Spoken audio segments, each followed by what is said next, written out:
Salut à tous, alors dans cette vidéo on va encore parler de Tesla. Tesla, on ne sait pas trop ce qui se passe en Chine. Il y a eu des modifications, en fait, deux choses. Ils ont réduit le prix sur le boost moteur, c'est uniquement la grande autonomie, donc elle passe de 4 secondes 4 à 3 secondes 8 sur une modèle 3, et donc logiquement aussi ça sera sur le modèle Y. Donc je ne sais même plus à combien on est en France. Je trouve que ces options-là sont délirantes, c'est pareil comme le AP, donc on a près de 2000 euros, ça fait très cher. Donc là, a priori, c'est Dali Jali, merci à lui, pour une fois qu'il met un commentaire sans me tacler. En fait, ce qui est embêtant parfois, c'est des commentaires qui sont constructifs ou sur le sujet, et plutôt des attaques entre guillemets personnelles ou autres, c'est moins intéressant. Alors moi, je vais vous donner mon avis sur ce sujet-là. Je pense que ça n'arrivera pas en France. En fait, comme d'habitude avec Tesla, c'est pas clair. C'est-à-dire que par contre, sur la partie technique, ils ne communiquent pas, et en fait, on a toujours les informations commerciales. Donc le 0 à 100, combien il y a d'autonomie, et ça s'arrête là. Après pour le reste, si on s'intéresse, on arrive à savoir le fournisseur, combien il y a de batterie, etc. Mais donc a priori, je ne sais pas, ça va être sur logiquement les nouveaux modèles, ça va être payant, donc une autonomie aussi donc supplémentaire, 40 km. On va parler de tout ça, et puis des petites mesquineries, des choses qui pourraient être éventuellement améliorées. Je tiens à rappeler, moi je n'avais pas de Tesla à ce moment-là, mais l'autopilote était déjà payant. Donc un EAP éventuellement qui a 3800 euros de mémoire, gratuit ou à moins de 2000 euros, voilà, entre 1000 et 2000 euros, je pense que ça serait beaucoup plus acceptable. Alors pourquoi Tesla a fait ça ? Il y a plusieurs explications. La première, moi ça m'étonne que cette batterie LFP, toujours de 60 kWh actuellement, certains disent c'est du brut et qu'on aurait 57 kWh net. Très difficile d'avoir des informations dessus. S'il y a un buffer de 3 kWh, pardon, ça me paraît très faible de réduire le buffer. Alors le buffer, pour ceux qui ne savent pas, sur une batterie de voiture, en fait on a un pack, on a, et ça s'exprime la capacité en kilowattheure, on a un net, on a un brut, puisque lorsque vous êtes à 0, en fait, vous n'êtes pas réellement à 0. Vous avez toujours en fait de la puissance, vous avez toujours un peu donc de batterie, et pareil, lorsque vous êtes à 100%, en fait, vous n'êtes jamais à 100%. L'intérêt, eh bien, quand vous êtes à 5%, ben, t'es pas à 100%, ça veut dire que si tu l'as laissé trop longtemps à 100%, c'est très mauvais. Ça permet de jouer là-dessus, de 1, donc de protéger la batterie, et de 2, donc les décharges profondes, ce qu'on peut avoir sur des batteries, même si je pense que c'est aussi une question de qualité. Je vous avais fait un petit short sur un téléphone que j'ai redémarré au bout de 10 ans, et il a redémarré. On m'a dit ouais mais c'est normal gros. Bah non écoute, là j'avais une batterie sur je sais plus quelle merde, et puis c'est pas reparti parce qu'en gros voilà, décharge profonde, et donc il n'y a pas de buffer. Alors attention, on fait pas de miracle, hein. Si vous êtes à 0% et que vous rechargez pas en rentrant et que vous laissez votre voiture pendant 3 mois comme ça, bah, à un moment donné elle va vraiment arriver à 0%, et ça va être compliqué. Donc on sait Tesla, quand vous êtes à 0%, vous les appelez, ça m'est jamais arrivé, et puis ils vous débloquent éventuellement un peu de kilomètres, ça peut être 10, 20, 30, 40 km. Donc il y a plusieurs pistes. Sur le modèle 3, en fait, donc on parle de la batterie, en tout cas petite autonomie standard, donc batterie LFP. A priori, c'est possible, donc payant sur une mise à jour. J'ai pas le tarif, j'ai eu beaucoup de mal à trouver donc des informations, et ça me fait dire que bah, si c'est sur une mise à jour, est-ce que c'est une gestion différente? Est-ce que c'est juste finalement un chiffre? Et donc, on sait que les normes CLTC sont un peu pipées. On parle de 556 km, c'est plus ou moins ce qu'on a en WLTP. Et là, on arriverait, 556 passe à 596, donc 40 km de plus comme ça par magie. Moi, je pense que c'est plus une correction du CLTC qu'autre chose. Je suppose que comme en Europe, ils ont de toute façon, quand ils sont à 100% mettons, donc la norme EAP, donc la norme américaine qui est, à mon sens, en réalité. La norme WLTP est un petit peu différente, mais bon, bref. Donc en tout cas, 40 km, ça ne vient pas d'une nouvelle batterie, donc normalement c'est du modèle Y 62,5 kWh. Pourquoi elle n'arrive pas? Je ne sais pas. Pourquoi il n'y a pas de caméra? Et pourquoi donc il n'y a toujours pas de commodo? Ils n'ont pas fait la petite modification sur la ligne de montage. Ben, je trouve ça dommage. Donc est-ce que ça se vendra un peu mieux? Peut-être. Donc sur cette autonomie, n'hésitez pas à me dire ce que vous en pensez. Moi, je pense que c'est pas sur le buffer.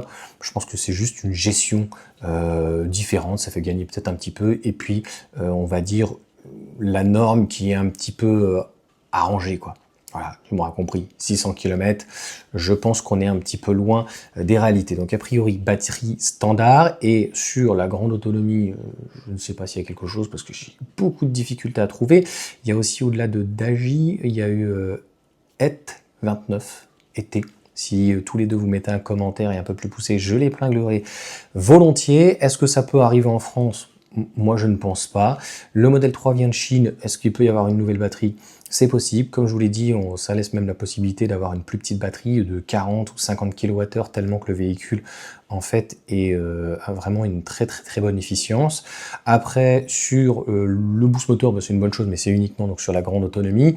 La performance ne l'a pas parce qu'elle est déjà en performance de mémoire, elle est à 3 secondes 1. Sur le modèle Y, il n'y a pas, puisqu'on n'a pas encore la performance, mais ça devrait être 3 secondes 3, 3 secondes 4, 3 secondes 5, donc un peu mieux que les 3 secondes 7. Et donc, qu'est-ce que c'est en fait? Eh bien, sur la grande autonomie, on a un moteur à l'avant, et donc on a libéré un peu plus de couple, donc en fait on passe de 4 secondes 4 à 3 secondes 8. Certains pensent, Daji, si voilà, ça se prononce comme ça, Jali donc m'a dit que c'était Xiaomi. Bon, il y a aussi la SIL de BYD qui est à 3 secondes 8.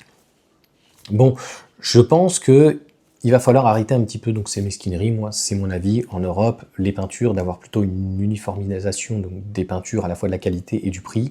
Et le AP, soit ça disparaît, soit c'est beaucoup moins cher avec le FSD ou autre. Et puis que ça soit peut-être propre, en fait, au téléphone, au profil.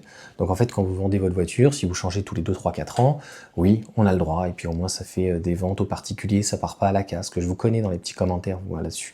Donc concrètement, vous allez pouvoir donc le garder dans votre profil, et le garder en fait toute votre vie, avoir le AP, et puis après vous pouvoir vous proposer donc le FSD.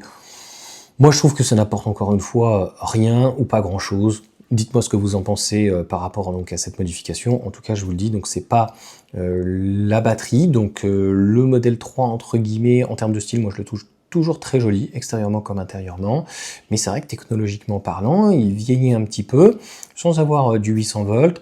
Je pense que voilà, au niveau des charges, la batterie, en fait, elle est tellement bonne, l'autonomie, qu'on pourrait finalement avoir une plus petite batterie. On sait que Tesla ne veut pas avoir de trop petites batteries. Ils avaient 52, 55, puis 60, puis 62,5, donc ça commence à faire beaucoup.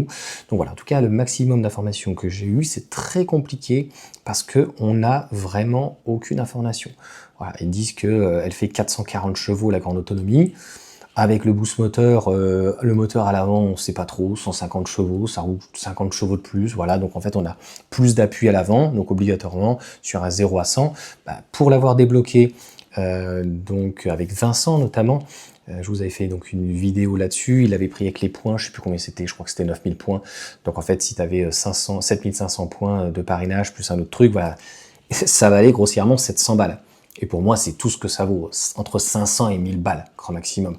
Donc 1300 €, je ne suis pas sûr que ça soit forcément pour concurrencer, mais ils essaient peut-être de voir en Chine déjà, si le fait de baisser, eh bien ça se vendrait plus, parce que moi je pense que c'est une question d'offre et de demande, mais sur 100 personnes, il vaut mieux peut-être avoir 10 personnes sur ces 100 de la grande autonomie qui achètent à 500 balles ou 1000 balles, que d'avoir 1% des gens qui achètent voilà, cette option boost du boost moteur, donc voilà, ça fait finalement à 2000 ou 2500 balles, je sais plus. Enfin, en fait, si tu veux, c'est pas que c'est imprécis, c'est une volonté de ma part, parce que concrètement, ça ne m'intéresse absolument pas. Autant c'est intéressant d'avoir 4 secondes 4 à 3 secondes 8, et j'avais fait donc une vidéo, et on sentait bien que ça arrache un peu plus. Donc en fait, c'est, entre guillemets, et ils ont décidé de faire une bride, et donc, encore une fois, ils pourraient même te le mettre gratuit, donc en fait... ou à 900 balles. Voilà. Allez, sur ce, on se retrouve donc peut-être plus demain donc, pour d'autres vidéos. On va parler d'MG. Et puis, en Europe, moi j'espère qu'il y aura des modifications sur ces petites options. Pareil, l'attelage, on pourra en parler. 1300 € pour un attelage manuel, c'est vrai que quand tu vois X-Pain, après les autres sont à 2000, mais soit c'est moins cher, 900 balles, soit on devra avoir un attelage électrique. Franchement, c'est plutôt agréable, ça permet de le rétracter, et puis en fait, on sait très bien qu'il y a beaucoup de personnes qui n'utilisent pas l'attelage. C'est plus éventuellement, quand t'en as un qui va t'emmerder, tac, tu le mets, au moins t'es sûr qu'il va pas trop faire le pare-choc. Enfin, voilà, c'est encore un autre problème. Sur ce, ciao à tous, n'hésitez pas à me dire ce que vous en pensez, et comme d'habitude, j'épinglerai donc pas le meilleur, celui qui sera le plus constructif, et 400 km, en fait, 440 km, le boost moteur, tout ce que vous voulez, l'option moteur, etc., l'option boost, c'est bien. Est-ce que ça va se vendre plus donc pour cette modèle 3 ou ce modèle Y? Je ne pense pas.